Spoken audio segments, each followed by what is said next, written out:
T-E-T, United are the team for me with a nick. That carry white to the dog above. Why don't sit? That's enough.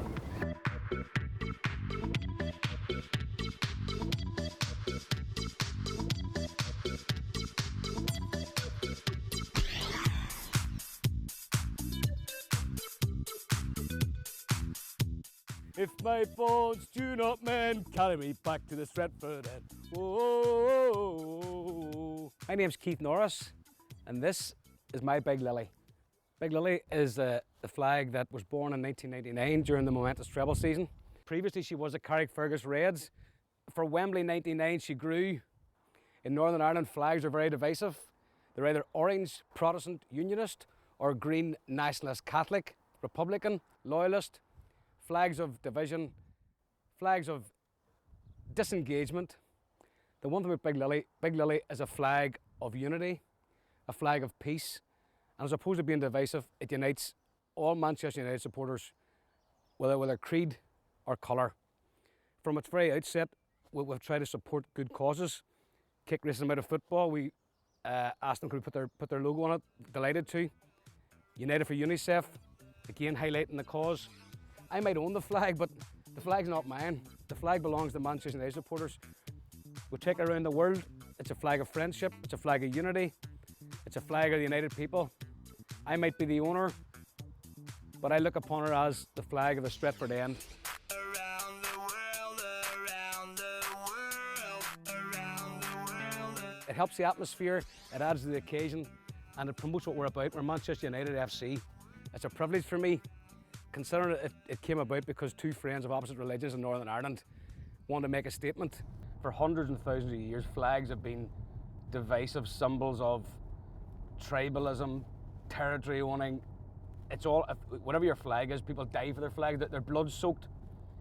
If you're Catholic, you're perceived as nationalist in Northern Ireland. If you're Protestant, you're perceived as unionist.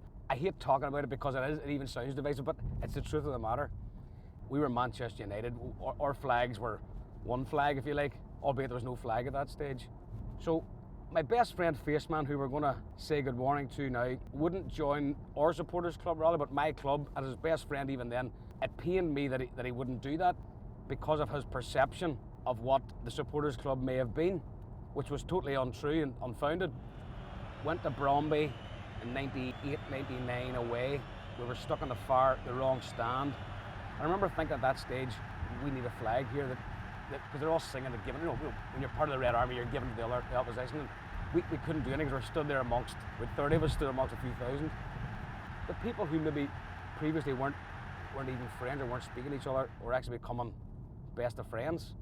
And this was my line to get Faceman to come and join it.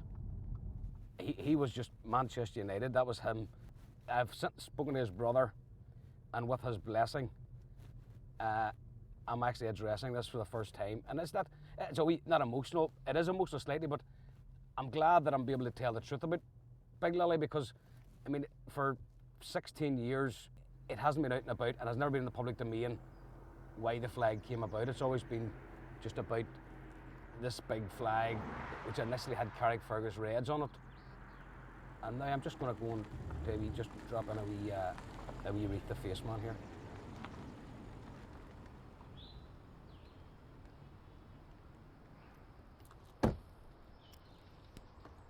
United was everything to him. There was nothing else. It was top Paddy Crean having rose tinted spectacles. Faceman had blood red tinted spectacles. He had a great way with him, always smiling, always wearing that, people call it the stupid hat.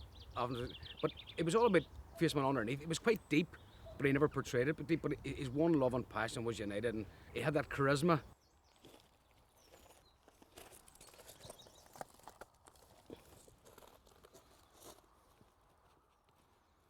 The significance of the hat for Faceman, always this hat he got for his 40th birthday from a big Chelsea fan, but it was never off his head, rarely off his head. And it was usually this shape because he'd been running about, yo, what about you, what a crack. And probably one of the emotional days of my life was walking down here with hundreds of United men carrying his coffin, standing around here, and his brother Brendan, and no one even mentioned the hat. The hat just wasn't mentioned. But we're all standing here, we're paying our final respects to Faceman. and all of a sudden Brendan pulls it out of his coat and just throws it into his grave. And it sounded, but there wasn't a dry eye in the house, you know what I mean? It was just a nice wee touch, and nobody said anything, nobody spoke about it, just, you know, and that's Big Lily and I's payback to face, man. I'm going to leave it there. And you can see this plaque's been here since 2008. No one's ever touched it. They probably aren't even allowed them in graveyards, but, and if you notice when Face Man died, the day the side of Munich, so whenever it comes to Munich, remember Munich now, it's very hard for me, because it's 1 day difference, you know what I mean? It's sort of make sure you don't forget, shall we say. Not that we should or we do, but as United, Face Man, never die. Legend. Legend.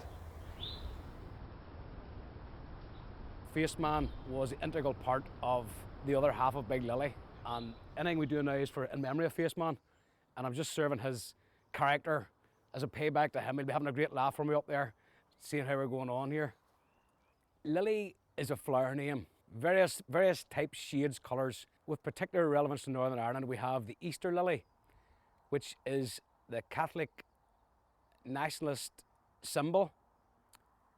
We have the orange lily, which is the Protestant unionist symbol. My Big Lily originates from Face Man and I being of different religions. I owe Big Lily everything. I owe Big Lily, I'm indebted. I'm now married to a Japanese girl who I met as a result of my trip to Tokyo in 1999 to watch the Reds with Lily. I've been very fortunate that for 20 years I've been friends with some very nice people at Real Madrid, including many players. I know them through the flag and all. I mean, and not really 16 years it's been going. When I walk down the street, even in my hometown, how's Big Lily doing? It seemed to grasp, because it was a flag of difference. In Brazil, during the World Club Championships, a good friend of Mutv and a very good friend of mine, Mr. Paddy Crean, and I were sitting having a wee Diet Coke one evening. Next thing we see is Roberto Carlos, Raul, Michel Salgado, Fernando Hierro. They're walking by us towards like a wee cafeteria thing, and behind the cafeteria there's a wee guy standing, he's just shaking his head. And Paddy and I's getting, what's going on, what's going on? And you can see the frustration and the stress in the Madrid players' faces. So all of a sudden this wee guy comes over, who I now know is Pedro Chueca, and he said, what is the problem? Why is the English people drinking? Of course, Mr. Crean took exception to that, and he says, don't call me English. He got up as if he was going to defend his honour in his country, but it was a joke and taken as a joke. But when he explained that they couldn't get served because some rule, like it was after 10:30 or they weren't checked in yet or something. I said, can you serve me? Yeah, no problem serving you. So I ordered 40 drinks, and myself and 2 other young waiters walked across where the Real Madrid players sat in this corner, set the drinks down on the table. We traded United and Real Madrid songs, and probably one of the most memorable evenings of my life. This is how a gym should look. Proper football gear. A few bits of decorative bench presses and exercise machines, which you can see don't get too much use currently. I'm a Manchester United supporter, #1, and I also have a very strong affiliation for Real Madrid. And the reason for that is because I am a Manchester United supporter and because of what has happened through the Big Lily story in Brazil, etc. Now, if you can imagine, when I try to tell people that I've been very fortunate that I know people such as Raul Gonzalez personally for a long time, it sounds bad when I'm telling that to people, but that's why I like to show things. And this is Raul Gonzalez welcoming Big Lily to the Bernabeu in 2000. Having met him in Brazil in 1999, he'd come on over. This is the old players' lounge in the old city centre ground.